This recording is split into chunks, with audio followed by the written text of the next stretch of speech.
ડેડિયાપાડાના ધારાસભ્ય ચૈતર વસાવાની હત્યાના ગુનાના પ્રયાસમાં ધરપકડ થઈ હતી. ધરપકડ બાદ આજે તેમના કેસની સુનાવણી હતી. 10 જૂનના રોજ ધારાસભ્ય ચૈતર વસાવાને રહેવું પડશે હજુ સુધી જેલમાં. ચૈતર વસાવાની જામીન અરજી મામલે આજે નર્મદા સેશન્સ કોર્ટમાં સુનાવણી હતી, પરંતુ પોલીસે એફિડેવિટ રજૂ ન કરતા વધુ એક તારીખ પડી છે. વસાવાના કેસમાં આવતીકાલે ફરી સુનાવણી થશે.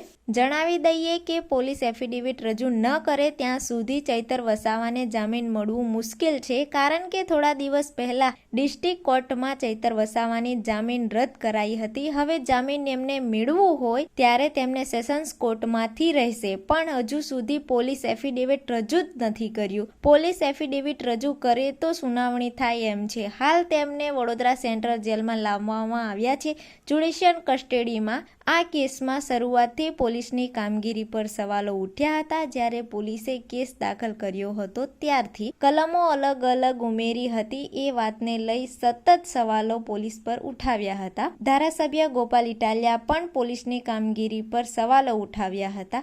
હજુ ચૈતર વસાવાને વધુ કેટલા દિવસ સુધી જેલમાં રહેવું પડે એમ છે.